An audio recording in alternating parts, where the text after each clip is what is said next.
Selamat datang di Story Kauri. Ini adalah channel kedua artikel YouTube. Jangan lupa subscribe ya guys, dan tekan notifikasinya. Kisah pemuda kaya, anak bos besar, pemilik 73 perusahaan, yang menjadi cleaning service. Episode 369. Kenshin dan Kaori. Setelah dari restorannya Rena, mereka pun kembali pulang, kini di rumah masing-masing. Lalu sebelumnya, apa yang diinginkan oleh Kaori sudah tersampaikan semua. Si Rena pun mengerti, ia menyanggupi, akan membuatkan roti, yang spesial sekali. Pernikahan Kenshin dan Kaori pun tinggal berjalan saja. Semuanya sudah siap, termasuk dari pihak Pak Mori, pemilik gedung properti, yang tak sabar menanti akan datangnya hari di mana orang-orang yang penting, banyak bos-bos perusahaan, akan datang ke tempatnya, di gedung miliknya. Di tengah hal itu, Kaori yang di rumahnya sedang menonton televisi, begitu pula di tempat yang lain. Secara kebetulan juga, Ibu Sulastri, kepala rumah sakit Mitra Mandiri, menonton tayangan berita yang sama dengan Kaori. Demikian dengan Ririn, Rena dan si Rena, serta Angelika, termasuk pula Larissa. Mereka pun juga sama, sedang melihat berita yang saat ini lagi banyak ditayangkan, banyak dibicarakan, menjadi topik perbincangan di media-media TV, baik itu secara langsung maupun tidak langsung. Berita itu menyebutkan banyaknya korban penipuan dari orang tak bertanggung jawab. Bahkan ada yang meninggal karena bunuh diri akibat tak kuat menahan beban, mengalami kerugian yang besar. Para korban mencurahkan hatinya, bercerita pada pembawa acara tentang masalah yang dihadapi. Kemudian, orang yang di belakang layar memutarkan sebuah video yang jadi sebabnya. Di situ ditunjukkan awal mulanya ada seorang pemuda yang suka pamer-pamer harta, pamer kekayaan, pamer mobil dan rumah di media sosial miliknya. Lalu ia bicara tentang sebab dirinya kaya adalah dengan cara trading melalui aplikasi yang disebutnya. Karena hal itu pun banyak orang yang tertarik, berminat mencobanya, namun bukannya menghasilkan, malah banyak yang merugi, kehilangan uang. Puluhan ribu orang tertipu. Pemuda itu ternyata penipu. Berita TV mengabarkan banyaknya crazy rich palsu, orang yang mengaku kaya dengan cara menipu. Kaori yang melihat di rumahnya jadi tak suka sekali. Kaori berbisik di hatinya, norak amat gayanya. Ayah dan mamanya pun sama. Mereka masih menyimaknya, mendengar pembicaraan, apalagi korban yang diwawancara. Banyak yang menangis akibat tekanan batin, kehilangan semua yang berharga, baik aset rumah maupun harta, teman baik dan keluarga. Kaori yang melihat video itu jadi merasa kasihan akan para korban tersebut. Begitu pula di lain tempat, Pak Andi dan istrinya, serta pula anaknya Putri, yang sama juga sedang menontonnya. Mereka jadi iba melihatnya. Demikian Ririn, Rena dan si Rena, yang masih menyimaknya. Tak luput pula Angelika dan Larissa, yang melihat hal itu. Mereka lalu mendengar pembawa acara itu bertanya pada seorang ahli sosiologi ternama. Host berita itu bicara, "Ini gimana ya Bu saat ini? Kok banyak sekali fenomena orang-orang yang suka pamer harta di media sosial belakangan ini? Tanpa malu mereka memposting hal-hal istimewa, barang-barang mewah, uang dan asetnya, untuk ditunjukkan ke publik. Padahal kondisi saat ini, banyak orang yang kekurangan." Ahli sosiologi itu menjawab, "Iya Mbak, benar apa yang ditanyakan Mbaknya itu. Sekarang memang banyak orang kaya yang mendadak suka pamer-pamer harta, atau kita garis bawahi saja, orang kaya jadi-jadian." Sambil berkata, ahli sosiologi itu bercanda. Lalu beliau melanjutkan, "Hal itu memang sudah biasa.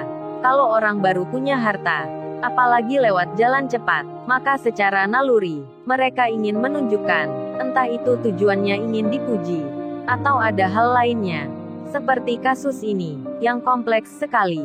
Di samping pamer harta, mereka juga menipu, untuk mendapatkan keuntungan. Lain halnya orang kaya yang sejak lahir, biasanya mereka hanya diam, tak menunjukkan apa yang dimiliki, tak suka pamer harta, terkesan menutupi karena memang sudah biasa dengan keadaannya, atau memang kepribadiannya yang memang orang baik. Saya punya kenalan, ada pemuda yang seperti itu. Meski punya segalanya, dia tak pernah menunjukkan akan siapa dirinya, walaupun hartanya berlimpah. Mendengar jawaban tersebut, Kaori langsung teringat Kenshin. Kenshin kekasihnya, yang akan menikah dengannya. Seorang cowok yang sederhana, tak pernah memamerkan harta. Kaori pun makin cinta, makin sayang ke Kenshin. Demikian Larissa, yang mendengar hal tersebut. Larissa teringat pula akan cowok yang baru dikenalnya. Meski dia pemimpin di banyak perusahaan, cowok itu kerjanya cleaning service.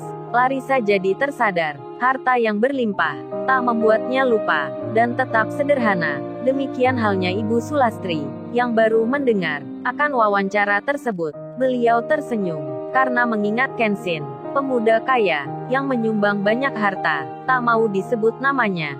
Ibu Sulastri sampai menghayal, andai punya anak perempuan, pasti akan setuju, kalau punya menantu, yang seperti Kenshin. Begitu pula, keadaan di tempat lain.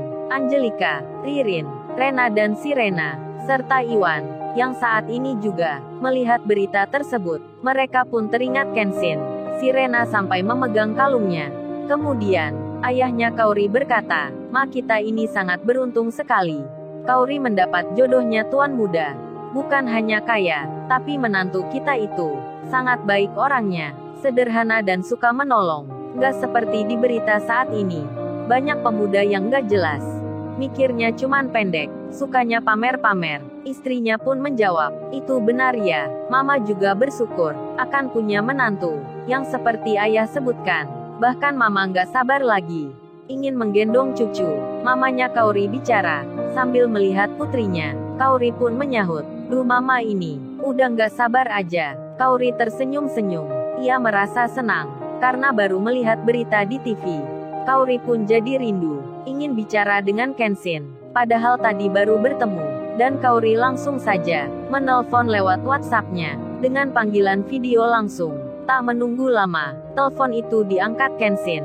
Kaori langsung melihat, di belakang Kenshin, nampak pemandangan laut, serta kapal yang besar, yang lagi bersandar. Kaori pun bertanya, "Lo Sai, kamu lagi di mana nih? Kok ada kapal gitu?" Kenshin menjawabnya, "Ini aku di pelabuhan Kaori. Lagi menyambut kedatangan kiriman barang. Ini pabrik ayah yang di luar negeri. Mengirim berjuta ton minyak ke sini. Semuanya akan disebarkan ke seluruh kota dan desa. Dijual dengan harga murah. Kamu tahu sendiri kan Kaori, minyak goreng sulit dicari. Masyarakat banyak yang antri.